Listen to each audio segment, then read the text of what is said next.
There's no trope more iconic for a hero to overcome than the villain, right? The villain is the person or persons that serve as the evil force that our hero must clash with in order to emerge victorious. It's a simple setup, one that's been repeated over and over in every form of media, from video games and books to movies and TV and stage plays and beyond.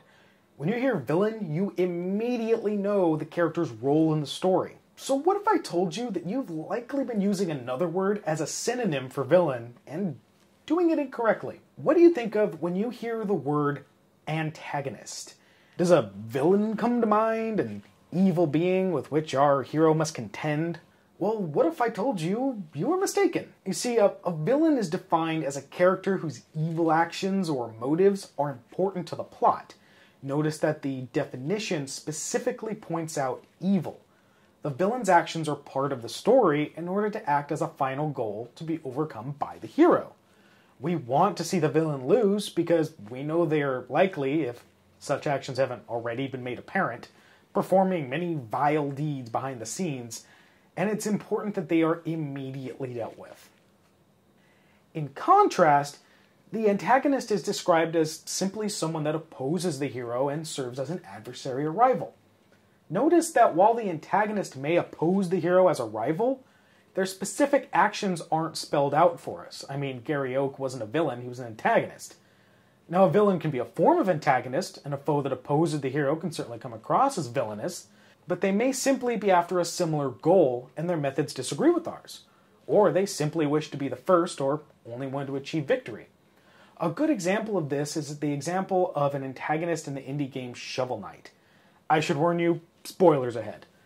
During the course of the game, we routinely encounter the character the Black Knight, who attempts to keep us away from the Enchantress, Shovel Knight's love interest Shield Knight, who has fallen to dark forces, though the Black Knight claims to not be allied with her new dark persona. Eventually, we have to put him down, as he stands between us and our goal. We learn then that the Black Knight also loved Shield Knight, and sought a way to save her as well, even though her heart belonged to Shovel Knight. The Black Knight stood in our way, even tried to kill us and possibly screw up the world.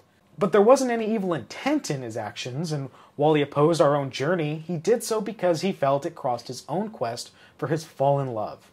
He may have felt personal feelings of jealousy against us, but that was the extent of his negative drive.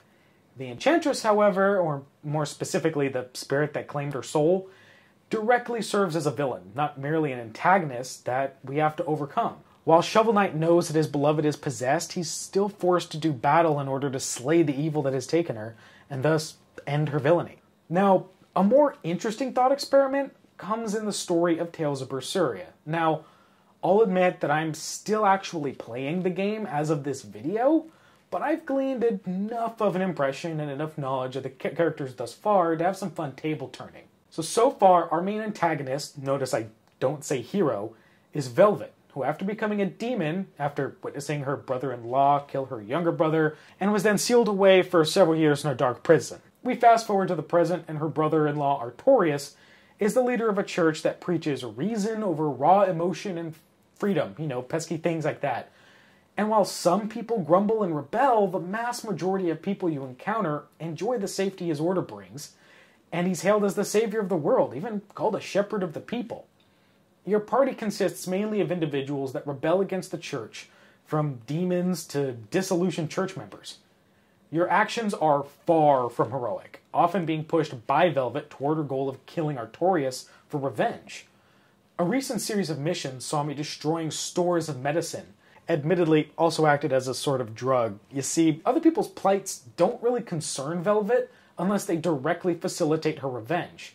And her bloodlust for members of the church, coupled with the fact that as a demon she's lost the ability to taste literally anything other than blood, means she's truly terrifying. So, who do we root for? By definition, Velvet thus far has acted as the villain, performing many selfish and violent acts for her own gain, and surrounding herself with allies that seek to topple the one stabilizing force in the world. That legitimately provides safety and order for the people. Yet she still faces antagonists. Many of the church enforcers could be argued as heroes, yet still serve as foes as they oppose Velvet and her party. One could argue that since we know Artorias killed Velvet's innocent little brother in order to achieve this peace, and we encounter several groups that are downtrodden by the church and its unforgiving, reason-based teachings, he can still be seen as a villain. Again, I have way more game to play, and I suspect a lot about the source behind Artorias' power, but as it stands, this is a rare time when the hero is the villain. A statement which works for both Velvet and Artorias. Now, I could go on with my examples if I expanded beyond gaming, such as how Vegeta often serves as an antagonist to Goku, even when serving on the good guy side. Digimon often uses the trope of a rebellious party member, like Matt in Season 1, in which he left the group for a while to prove himself better than group leader Tai. I mean, come on Matt, Tai has the crest of courage and the dinosaur partner. Clearly he's the main character here. The key to remember is that while the villain is rooted in their own villainy, that is, they come prepackaged as snively, whiplashy, mustache-twirling evildoers, the antagonist allows for a much broader range of characteristics. The rival that seeks the same goal, the well-meaning hero that sees your goal in a negative light and their own as the righteous path, or simply just another villain that more directly and more often opposes you. There are so many great antagonists out there, folks. So which ones are your favorites?